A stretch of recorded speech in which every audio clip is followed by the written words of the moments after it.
My si teď rozdělíme jednoduše tradiční řecké olivové oleje. Taková ta nejvyšší řada, to jsou extrapanenské olivové oleje, potom to jsou panenské olivové oleje a mezi takovou tu nejnižší řadu patří olej z pokrutin. My tady olej z pokrutin nemáme, protože firma GTQ nedováží tyto oleje.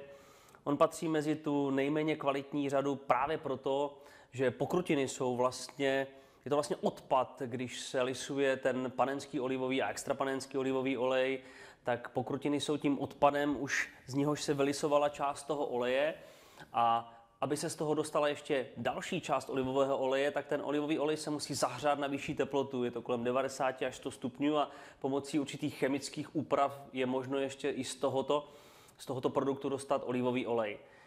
Nicméně, vzhledem k tomu, že tam je chemie, že to je zahřáno na vysokou teplotu, jeho kvalita velice nízká. Tradiční výrobce olivového oleje té nejvyšší kvality, teda toho extrapanenského olivového oleje, většinou ty pokrutiny použije jenom jako buď odpad, nebo se z toho v Řecku vyrábějí brikety. Takže tady sami vidíte, když si koupíte ten olej z pokrutin, jakou kvalitu byste doma na stůl dostali. Klasické panenské olivové oleje mají svou velkou kvalitu právě proto, že jsou lisované za studena. Nicméně se u nich vlastně už neřeší některá další kritéria, která jsou potom specifická pro ty oleje té nejvyšší kvality. A ty panenské olivové oleje jsou často sbírány právě mechanicky pomocí kombajnů, které vlastně ty olivy z těch stromů strhávají a potom jsou dále lisované ve velkých podnicích, které jsou řízeny většinou automaticky, takže není to taková ta tradiční malovýroba, kterou můžete prostě vidět u těch některých malých výrobců, jak v Řecku, tak vlastně po celém tom středomořském pobřeží.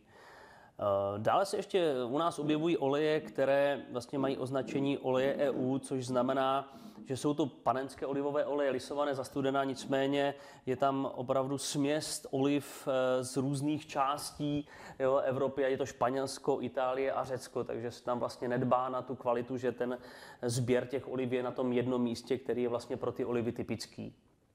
Ukazatelem kvality těch olivových olejů, nejenom řeckých, ale všech mediteránních olivových olejů, je acidita. Jak jsem ji řekl, acidita je specifická vlastnost, kterou bohužel nepoznáme ani v tom, jak ten olej vypadá, ani v chuti, ani ve vůni toho oleje. Dělá se chemickým rozborem i hned potom, když se ten olivový olej čerstvě lisuje. A u té, řekněme, nejvyšší řady se dosahuje těch hodnot 0,8 a níže a právě u těch panenských olivových olejů jsme někde na hodnotě 0,8 až 2,5. Acidita extrapanenských olivových olejů se většinou pohybuje od té stupnice 0,3 až do té 0,8. Ty oleje jsou většinou lisovány z oliv, které jsou sbírány na jednom místě, takže všechny vlastně jsou ve stejných klimatických podmínkách sbírány. Kvalita plodů se samozřejmě sleduje, to znamená, jsou to olivy, které nejsou nějakým způsobem mechanicky poškozené ani jiným způsobem. A na tu kvalitu té výroby hlavně dohlížejí samotní výrobci, protože ty extrapanenské olivové oleje jsou vyráběny většinou v těch malých rodinných firmách, kde celý ten proces výroby je sledován většinou tím nejstarším a nejzkušenějším, což je otec, který celou tu dobu vlastně té výroby je přítomen a když se ten olej lisuje, tak zkouší kvalitu, zkouší vůni, zkouší barvu toho olivového oleje, který zajídá tím typickým řeckým chlebem.